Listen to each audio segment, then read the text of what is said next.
Hi everyone, and today we'll discuss jurisdiction of civil court under section 9 of CPC. The section begins with court to try all civil suit unless they are barred. It says the court shall have jurisdiction to try all suits of civil nature, excepting suits of which their cognizance is either expressly or impliedly barred.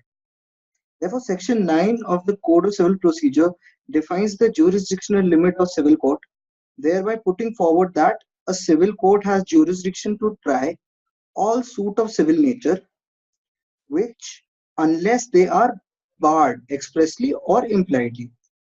As we will discuss, there are two important ingredients or condition precedent which are important before invoking jurisdiction of the civil court. The first is that the suit should be of a civil nature, and the second is it should not be barred expressly or impliedly. Therefore, what we find section 9 differentiates between two things. One is it is suit of civil nature. And what is the difference between suit of civil nature and a civil suit? This is a question of law. And second is the suit should not be expressly or impliedly barred. So let us understand the first key to the ingredient. And yes, this section is followed with two explanations which have been added by the 1976 amendment, to which we'll have a look at in the later part of this video. So let us get started with the first ingredient of this section, that the suit should be of a civil nature.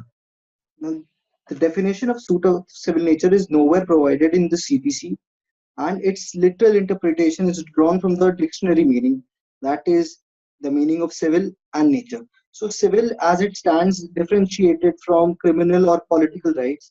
What we need to understand here is that suit of civil nature is much wider with respect to a civil suit. Now we come to a bigger question: what are the examples of suit of civil nature?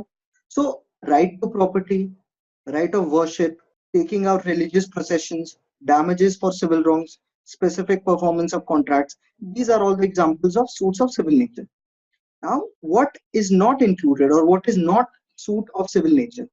So, the suits involving principally caste questions or principally questions relating to religious rites or ceremonies. Why? We'll understand with these two explanations which have been added by the 1976 amendment, the explanation first and second.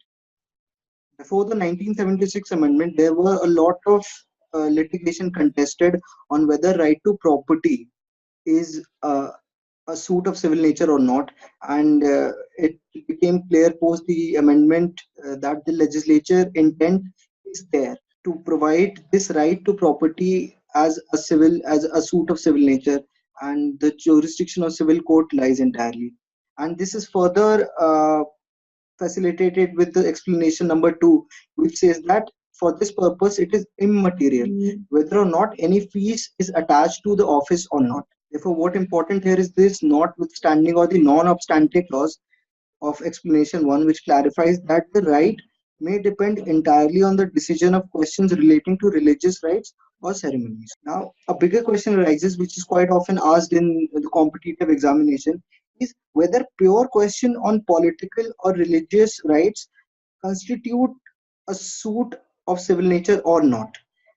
The answer is no, it is not covered under section 9.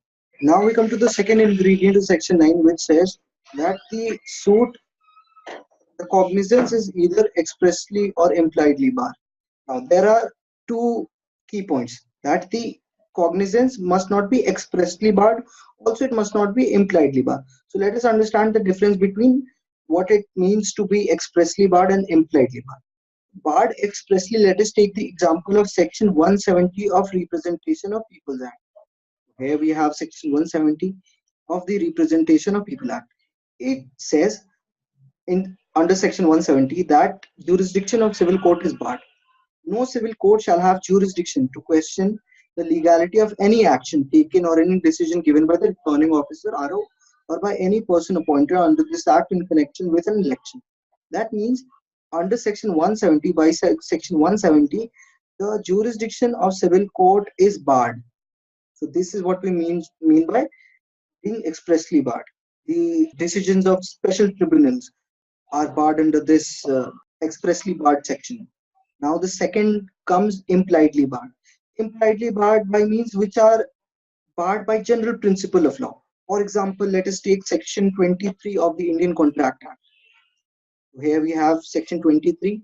It says inter alia that the consideration where consideration or object of any agreement is lawful, unless it is forbidden by law, or of is that such nature that if permitted would defeat the provision of law.